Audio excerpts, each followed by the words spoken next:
sabar, kami bakal bantu jelasin. Jadi Kingdom Plantae itu sebenarnya halo teman-teman, pernah gak sih kalian berpikir kenapa bumi kita berwarna hijau? Jadi hari ini kelompok kami akan membahas tuntas tentang Kingdom Plantae, mulai dari ciri uniknya, klasifikasi lengkapnya, manfaat, hingga ke bahayanya yang jarang diketahui banyak orang. Sebelum melangkah lebih jauh, perkenalkan saya Oki Kalisaya. Saya Aurelia Safira Putri Ananta. Saya Rizka Maulina Nuralifa. Halo, aku Farhan Anjina Fakiska. Nama saya Dasun Bestandi. Dia turun, dia naik di pesta. Nama saya Wilson Martin. Kami dari kelompok 2 kelas 1. Yuk kita mulai pembahasannya. Oke Far, biar makin paham kita mulai dari ciri-ciri. Oke. Tumbuhan itu bersifat eukaryotik, yaitu selnya punya inti sejati dan multiseluler alias tersusun dari banyak sel. Tumbuhan juga mempunyai dinding sel yang kokoh, punya klorofil berfotosintesis dan bersifat ototrof atau bisa memasak makanannya sendiri. Selain itu, mereka punya jaringan yang sudah terbagi jelas di akar, batang, dan daun. Mereka juga bisa berkembang biak secara generatif dan vegetatif. Masuk ke klasifikasi ya. Sebelum lanjut, coba teman-teman tebak, apakah lumut itu punya akar sejati? Jawab dalam hati ya teman-teman. Jawabannya adalah belum. Nah, biar tahu alasannya, yuk simak penjelasan klasifikasi berikut ini. Nah, pertama, ada Bryophyta atau lumut. Tumbuhan ini tingkat rendah tidak mempunyai pembuluh. Ada 3 kelas: lumut daun Bryopsida, lumut hati Heptacoccyda, dan lumut tanduk Anthoceratopsida.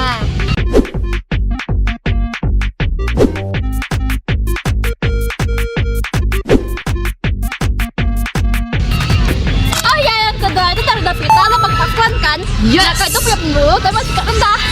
Kelasnya itu ada Paku purba atau Silopsida, Paku kawat atau Ecopsida, Paku ekor kuda atau Equisotopsida, dan Paku sejati atau Pteropsida.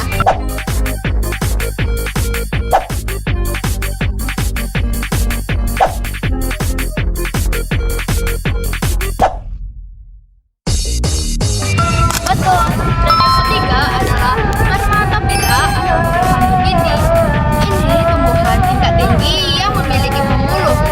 Ada Gymnospermae atau biji terbuka dan Angiospermae atau biji tertutup.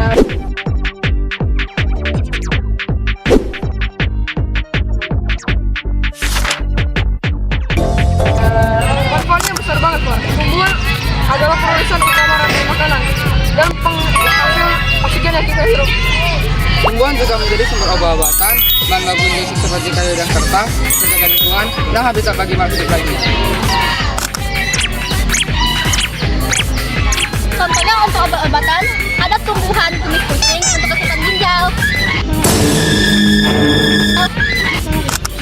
Tapi tetap harus waspada juga karena beberapa tanaman ada yang beracun dan juga menyebabkan alergi bagi manusia loh. Ada juga yang sifatnya parasit yang mengganggu tanaman lain, serta gulma atau tanaman pengganggu yang merusak hasil pertanian kita. Atau yang berbahaya seperti kecubung yang beracun dan gulma seperti Aedes aegypti yang mengganggu tanaman padi. Wah, makasih ya teman-teman. Sekarang aku udah mengerti nih. Ternyata semua itu bukan hanya penting, tapi sangat berpengaruh ke kehidupan kita sehari-hari. Oh iya teman-teman, materi tadi juga kami rangkum dalam bentuk poster. Dengan demikian, kita akan lebih mudah dalam memperoleh Kingdom Plantae. Video presentasi ini juga bertujuan untuk mengembangkan poin-poin penting yang ada di dalam poster supaya teman-teman bisa lebih memahami dan mengerti lebih dalam secara detail dan jelas tentang Kingdom Plantae. Kami berharap video presentasi kami ini bermanfaat